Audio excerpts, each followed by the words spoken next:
What's going on, guys? Welcome back to the Hoops and Stuff podcast. I'm your host, Isaac, and today we're going to be talking about the results of the first round of the NBA playoffs. After this video, if you want to see my full playoff prediction, that's what episode 9 is all about, so you can go watch that. But in the first round, there were a couple of big upsets that I really want to talk about, so let's get right into that. Starting off with the West, we see the Timberwolves play the Nuggets, the Timberwolves being the 8 seed and the Nuggets being the 1 seed. It was a pretty easy win for the Nuggets as expected, with Jokic and Murray doing their thing, obviously. The Timberwolves lost Jaden McDaniels before the series, but even if they had him, I feel like they still would have lost. This Nuggets team could make a good run, I feel like. Jokic, he's definitely played at an MVP level these last several years, and Jamal Murray has played pretty good this season too. Obviously, we've seen Jokic win the MVP the last 2 years, and then this year it was Joel Embiid. But the Nuggets also have a pretty good depth. They have decent role players like Michael Porter Jr., Aaron Gordon, Bruce Brown, Kentavious Caldwell-Pope, and other players like that. I don't think this is a championship level team though. I feel like if they could get one more solid piece to go along with that roster, I think they have a good chance of winning the championship. I feel like they could use maybe another shooter, but that's just my opinion. Next up, we had the Suns versus the Clippers. If Kawhi Leonard and Paul George would have played the whole series, I think the Clippers would have taken the series.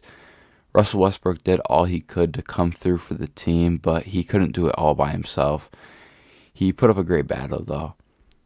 Devin Booker is a great young player who I don't think has even reached his peak yet. And if the Clippers can add more depth to their roster and Kawhi and Paul George can stay healthy, I think they could come back a lot better next year and they could make a good run in the playoffs. Next up, we have the Kings versus the Warriors. Wow. That's all I can say. Just wow. What a fight from the Warriors, and what an amazing Game 7 from Curry. 50 points. The Warriors have, so much playoff experience, so it's really hard to beat that. And Sacramento is an amazing team, but Fox and Sabonis both did great, and even the rookie Keegan Murray had a solid series for his first playoff appearance.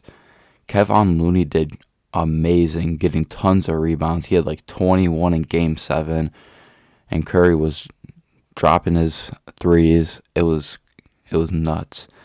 If the Warriors can play at that same level in round 2, they could have another good series with they're playing the Lakers now.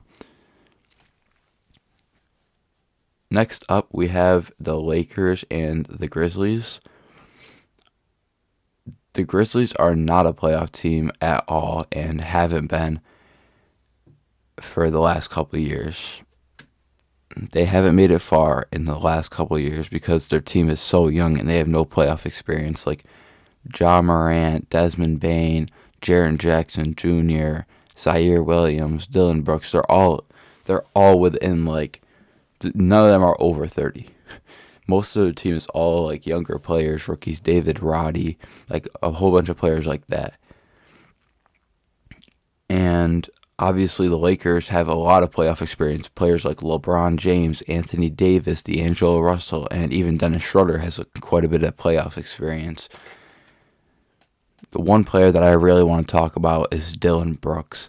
Dylan Brooks played terrible. He's all talk and he doesn't back it up. He said to LeBron, "I'm not going to respect you until you give me 40, and he called him an old man. Bro, Dylan Brooks has never given anybody 40, so I don't know why he's talking that crap. But the Grizzlies already said that they're not going to re-sign him in the offseason. Next up for the East, we've seen the Bucks versus the Heat. How did the Heat pull this off? The 8 seed beating the 1 seed is a very rare thing to see in the NBA, with this being only the 5th time it's happened. The Bucks fired their head coach Mike Budenholzer after the loss, and I was shocked to see the Bucks go down this way to the Heat, who have been playing amazing even without Tyler Hero. The Bucks were missing Giannis for a couple games, but even when he came back, they still lost. So it didn't make that big of a difference, obviously. And Jimmy Butler did phenomenal. He played like Michael Jordan in the first round of the playoffs. It was crazy. Next up, we see the Cavs versus the Knicks. I thought the Cavs would be able to come back and win the series but night after night, Jalen Brunson was great for the Knicks. He was a great pickup in the offseason. The Knicks have a few young players that I really like that are pretty good, like Emmanuel Quickley, R.J. Barrett, Obi Toppin, Quentin Grimes, all very quick players to be pretty decent. Obviously, the youngest of those are Quentin Grimes, just got drafted. But Emmanuel Quickley could have been Sixth Man of the Year easily, in my opinion. R.J. Barrett, he definitely hasn't reached his full potential. I feel like if he could go to a different team, I think he'd be better on a different team. And Obi Toppin, he was in the dunk contest not too long ago, and he's a pretty explosive player. He can get you some nice highlights. Quentin Grimes just came to the league. I don't know what to really expect from him yet.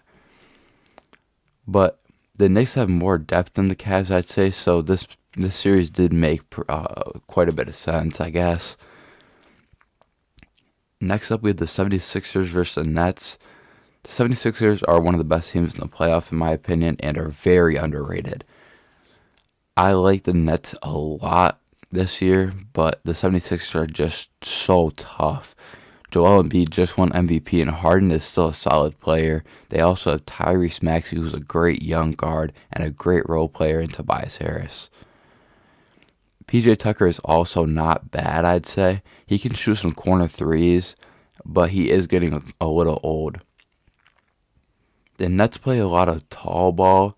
Like, their whole starting lineup is tall, like Spencer Dinwiddie, Mikal Bridges, Cameron Johnson, like Nick Claxton's the only average-sized player for his position.